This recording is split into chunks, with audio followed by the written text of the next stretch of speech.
sempre conta as pessoas, ó, Jandira tocava aqui a noite inteira aqui, ó, com o Fred. Eu toquei na praça da Ferida.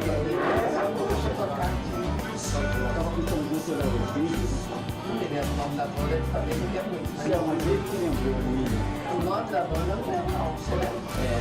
Ele chegou lá, ele te conheceu e te chamou no palco. É, mas eu não lembro qual era a banda, não. Também porque é demais. Eu tenho boa memória, mas nem tanto. Não dá.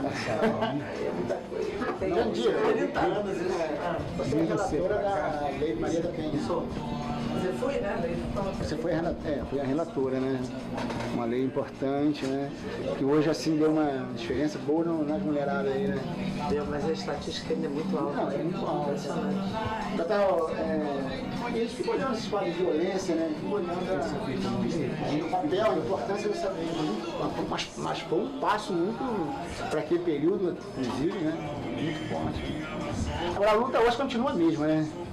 A mesma no mesmo sentido. A entrega que o Brasil está hoje, se você pegar lá na década de 80, na década de 90, se você pegar principalmente Fernando Henrique Cardoso, eu falei isso hoje, hoje a luta está sendo praticamente quase a mesma luta. Eu falei isso hoje. Você falou isso hoje. Eu assisto muito você na Câmara, hein?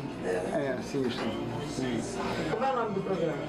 Aqui é Japiba Querendo Ser Feliz. Ah, legal. Foi criado aqui, a gente faz aos sábados. Aí hoje a gente abriu uma brecha para fazer. Você faz, eu e o Vicente aqui, ó. Né? O Vicente trabalha no Rio, né, Vicente? Ah, é? Faz assuntos gerais, A gente faz fazer uma política. abordagem bacana. Eles costumam pegar o Porque eu jornal da área. também, uma das coisas que a gente está fazendo aqui é que eu vou fazer emenda para as escolas aqui, né? Na área de educação, uma emenda parlamentar. Eu conversei agora com a secretária de educação, a Magda, né? Estava conversando com ela sobre as escolas. São 3 escolas que a gente vai beneficiar aqui com reformas. É São Francisco, ali que eu sou de Essa Óbidos. aqui, essa grande. É do lado aqui. São as 3 maiores. Vou fechar aqui mais chegar, tá? São Francisco Almeirense. Isso eu quero ver não. Deixa aqui. Ah, não pode.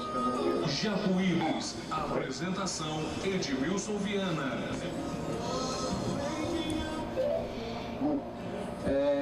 Estamos aqui com um programa, iniciando um programa excepcional hoje, né, na sexta-feira, dia 1º de setembro, onde a gente tem a presença aqui da deputada federal Jandira Fegali e um grupo de amigos, né, pessoas aqui que foram ligadas ao partido, ligadas ao PCdoB, pessoas vizinhas, amigas, né, que nós fizemos aqui alguns trabalhos aqui, participei de alguma atividade, né. E nós temos aqui a presença do Fred, da Jandira, do João e de outros, né. E a gente tem aqui uma tarde para conversar um pouquinho com a Jandira Fegali. Primeiro eu queria deixar ela dar a boa tarde dela, né. Boa tarde, Edmilson, boa tarde, Vicente, boa tarde a todos. Eu gostaria de, depois de dar boa tarde a vocês e à população de toda a região, gostaria em primeiro lugar de ser solidária e lamentar o acidente que ocorreu com o procurador do município, né, que inclusive eu cheguei aqui, obviamente fomos surpreendidos com a notícia, né, com a triste notícia dessa trágica informação e essa tragédia. Era um procurador jovem do município e nós cancelamos a agenda em respeito a essa tragédia, a família e a próprio prefeito que cancelou todas as atividades da cidade.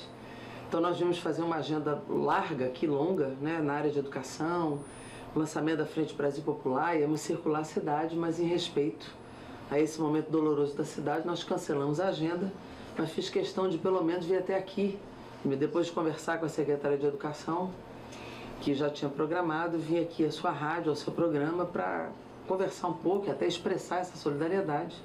E num outro momento nós voltaremos à cidade para fazer essa agenda que estava programada no momento de hoje. Com certeza. É Rodrigo Varanda, né? O nome do procurador. E na verdade a notícia está chegando agora, as pessoas não estão sabendo ainda direito. Então eu que dei a notícia, ai meu Deus. Praticamente está chegando agora, mas é isso mesmo.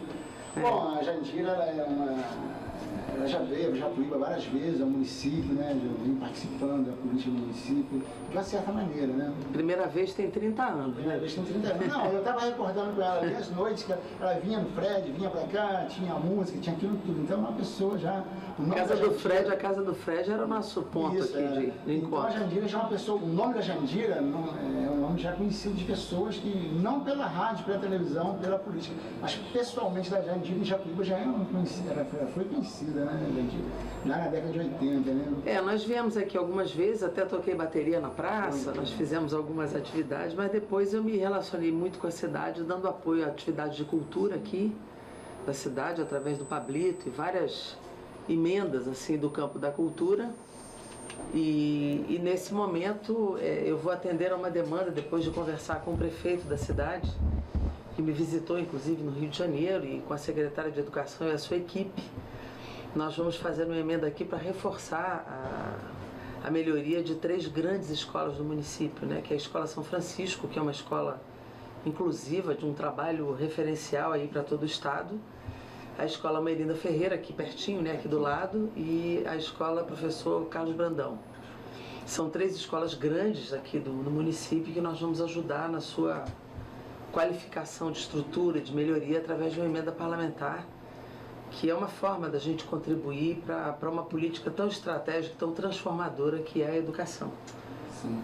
E a gente, para começar, assim, eu gostaria muito de saber da Jandira, né? Eu tenho visto a luta que é a questão da entrega do Brasil, essa questão toda desse golpe aí que aconteceu, né? A gente sabe que, na verdade, eu vejo como um golpe, a derrubada da Dilma, com aquelas justificativas, né? E hoje a gente tem aí um país na mão de pessoas, grandes delações, muitas acusações, né? Que acusa, inclusive, o presidente da República, né? Como é que você vê o Brasil hoje em relação ao Brasil na década de 80 e 90? Bom, primeiro vamos falar dessa data. Ontem fez 1 ano do impeachment, né? Quer dizer que foi um golpe parlamentar, golpe de Estado travestido de impeachment, pautado em argumentos absolutamente inexistentes. Não houve pedalada fiscal, nem houve crime no orçamento da República. Então, a presidenta Dilma, legitimamente eleita por 54 milhões de brasileiros, foi tirada do governo, né, do poder executivo, sem crime absolutamente nenhum. Por isso foi um golpe. Não há nenhuma base legal para essa interrupção. E, infelizmente, o parlamento brasileiro deu um show de arbitrariedade, violação da Constituição que ele próprio elaborou e fez, né, que foi o parlamento desse país, o Congresso Nacional. E de 1 ano para cá, quer dizer, nós estamos vivendo uma restrição democrática clara, de grandes repressões aos movimentos sociais, de um retrocesso no campo dos costumes sociais. Nem a ditadura conseguiu rasgar a consolidação das leis do trabalho, a CLT, como esse governo rasgou 117 artigos na reforma trabalhista. Uma proposta de reforma da Previdência que exclui a grande maioria dos trabalhadores de baixa renda, particularmente as mulheres, né? Uma estagnação econômica, mais 2,5 milhões de desempregados nesse último ano, a arrecadação paralisada, aliás, reduzindo, e agora um pacote de, vamos dizer assim, de maldade, de entrega do Brasil ao capital estrangeiro e ao sistema financeiro, assim, numa velocidade absurda e sem nenhum pudor, sem nenhum escrúpulo, né? A começar pela Amazônia, né? Entregar uma área maior do que um país da Europa, da Dinamarca, para mineradoras estrangeiras, que é a riqueza do subsolo brasileiro, que tem que estar na mão do povo brasileiro, com preservação ambiental. Todo o sistema elétrico brasileiro, né? O programa Luz para Todos, que só chega luz num pequeno município se for o poder público quem faz. Setor privado quer lucro, né? E essa tentativa de privatizar o setor elétrico, obviamente, terá grandes efeitos sociais de apagão, de compartilhamento, de fragmentação do sistema elétrico. Nós vamos perder energia, vai encarecer a tarifa, com risco de apagão e de venda de um patrimônio fundamental construído pelo povo. Já tiraram a questão da regulação da Petrobras como operadora única do pré-sal. A próxima venda é da Petrobras, né? Toda a parte, a Casa da Moeda, imagine, a Casa da Moeda que produz a moeda nacional, que tem o cadastro de todo o povo brasileiro, um problema de segurança nacional. Ou seja, é uma entrega a preço de banana, é quase uma doação do patrimônio que o povo brasileiro construiu, mostrando a que veio esse golpe, né? Quer dizer, era essa a agenda. Era uma agenda de perfilamento automático às grandes potências. Quer dizer, é uma agenda ultraliberal e é como se nós tivéssemos de novo virado uma colônia do grande império, das grandes potências. A volta ao poder do grande capital. E esse capital. Não tem dúvida. E capital financeiro, né, o que é pior. Ou capital de outras potências aqui. Tanto que essa comitiva desse atual presidente está na China agora para tentar oferecer patrimônio nosso, como as mineradoras canadenses. Ou seja, o Brasil vai deixar de ter altivez e soberania sobre o seu patrimônio, o seu desenvolvimento. Inclusive os bancos públicos estão perdendo todos os seus instrumentos de financiar o desenvolvimento da área industrial e produtiva. Eles vão se voltar exatamente tudo para o governo do capital financeiro, o governo dos grandes bancos. E aí eu estava observando também, você viu nesse momento do impeachment da Dilma, aquela concentração de pessoas nas ruas, claro que não era a totalidade, não era um grande número, mas o outro lado também tinha um grande número, né? E hoje você não vê a mobilização desse povo na rua, nessa entrega do capital, que é muito pior, a entrega todos os bens, a Amazônia, a Casa da Moeda, tudo isso que você citou aí, e você não vê a mobilização do povo, não vê ninguém se mobilizando, articular para essa defesa. Parece que o golpe foi tão bem feito, a defesa do nosso país, dos nossos bens, né? Porque você vê o pessoal bater panela, ir nas ruas, fazer um monte de movimento, mas na hora de defender, há uma questão dessa que o povo tinha que estar na rua, parece que o povo é manipulado a não ir, quando vai, você observa, eu assisti agora, acho que foi domingo, uma passeata na zona sul do Rio, você vê que são pessoas, num certo grupo de elite ali, você não vê que são um povão, né? Eu acho que falta alguma coisa ali para esse primeiro, povo. vamos relativizar, Edmilson. Primeiro que o discurso da moral e da ética sempre foi um discurso na história muito utilizado pela elite e pelo pessoal mais reacionário, mais conservador, né? A ética e a moral não é um privilégio, é uma obrigação de quem faz política. Isso deveria ser uma prática regular. Você lida com recurso público, você tem que ser ético, tem que ser honesto. Isso deve ser uma obrigação. As panelas que bateram contra a Dilma e que bate contra o Lula nunca foram panelas vazias, né? Parte desse pessoal se arrependeu e parte está envergonhado, porque esse governo que entrou depois da Dilma está enlameado até o fio do cabelo. Temer é o primeiro presidente da República que está sendo indiciado por crime comum. Aécio Neves, que era o comando do golpe, desmoralizado completamente, né? Com pedido de prisão. Eduardo Cunha, comandante do golpe, está na cadeia. Moreira Franco, Eliseu Padilha, a equipe do Planalto toda denunciada e delatada, né? E Lula, contra quem não há nenhuma prova, é quem está condenado pelo Moro, numa perseguição clara do sistema de justiça brasileiro por alguns agentes do sistema de justiça. E você veja que mesmo a parte da universidade, aquela parte mais conservadora ou a parte da ciência, essa não consegue defender Temer e ninguém, porque a ciência está acabando, a universidade está fechando. Todo mundo entendeu, caiu a ficha. Né? Total, ciência, bolsa de ciência, ciência sem fronteira. Quer dizer, parte dessa, vamos dizer, dessa classe média, que bateu panela, ou que queria derrubar os nossos governos, essa já entendeu o que foi o golpe, já caiu a ficha, né? E você veja, agora na entrega da Amazônia, houve uma mobilização tão grande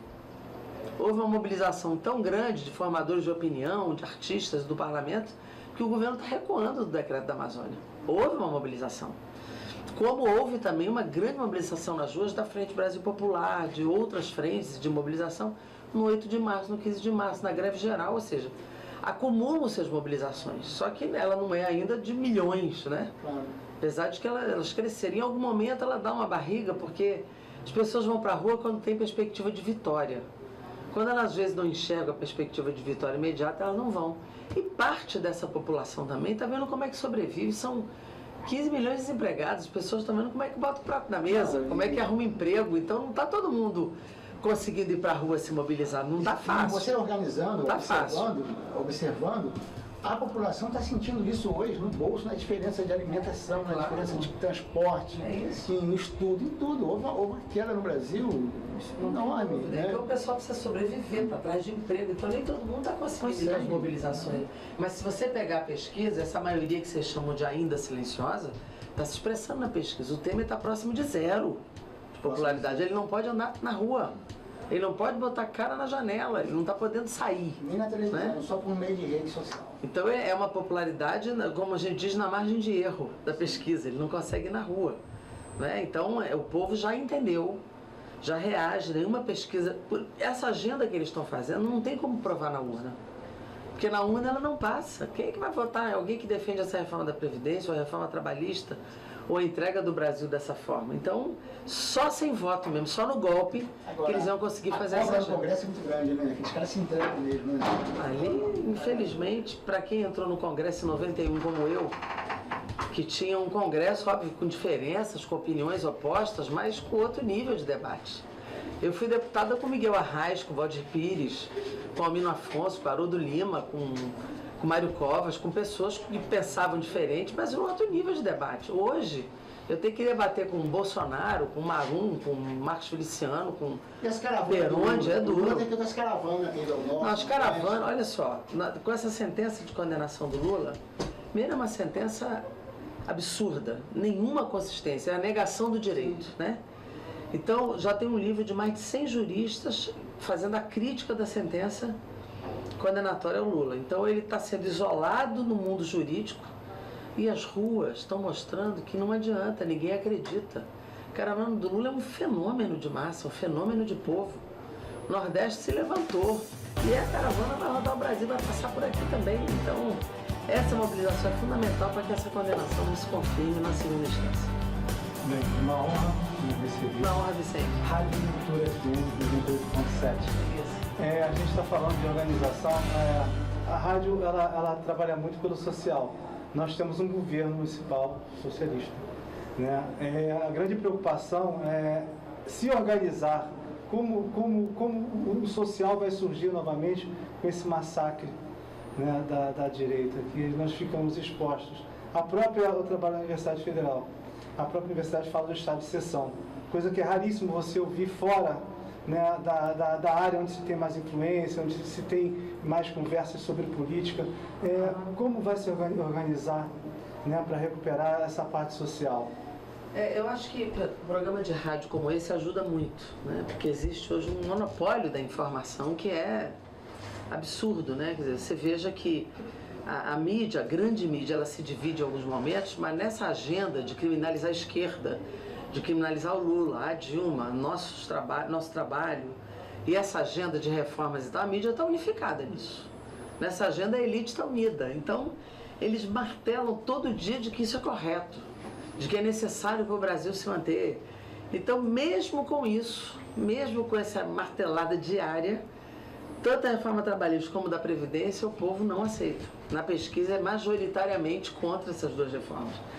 Mas no restante da pauta, como ela não é trabalhada na mídia, é essa mídia de rádio, a mídia de internet, é aí que a gente consegue trabalhar. No estado de exceção, e por Lógico. muitas vezes a gente tem que frear. Eu sei. Falado, na rádio e mesmo rede social, às vezes a gente é processado porque disse as coisas, porque falou a verdade. Ou então tem muita agressão, né, muita intolerância. Eu mesmo já botei processo de Polícia Federal, ameaças de morte. Teve um debate com o Bolsonaro em 2002. Ameaça de morte, ameaça de estupro, é uma coisa absurda. A gente leva para a Polícia Federal, processa.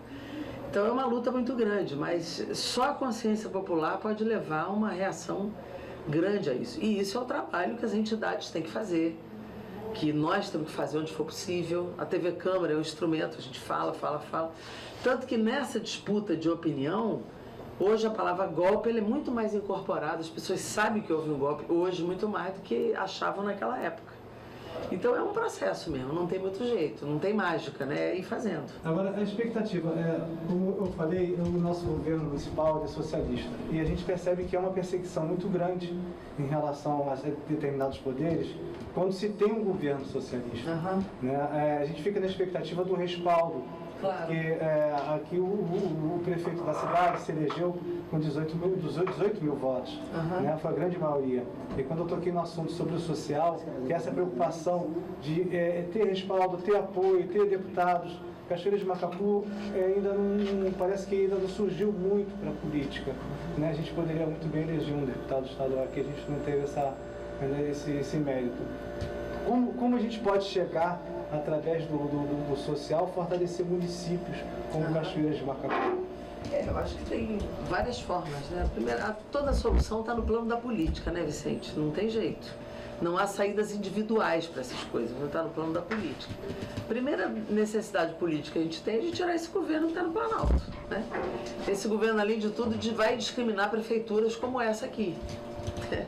Certamente, para liberar recurso, para liberar programas sociais, quer dizer, vai haver uma discriminação até para asfixiar, para impedir que se reeleja, para impedir o plano de desenvolvimento desses programas, né? Então tem que ter solução no plano da política. A primeira é tentar aprovar, por exemplo, a segunda denúncia que virá do Temer. Essa segunda denúncia que vem forte, nós precisamos fazer movimento para ela ser autorizada na Câmara. Virá agora, certamente, em setembro, antes do Procurador-Geral da República sair, né? Então é um trabalho, tem que ir para a rua, pressionar os deputados e para que a gente consiga autorizar. O segundo é gerar, o próprio prefeito e a equipe gerar uma consciência local para dar respaldo ao que ele está fazendo, não tem jeito, né? Principalmente por dentro das escolas, por dentro dos bairros, né? Dos seus aliados, porque não tem outra forma de fazer que não seja gerando consciência e informação.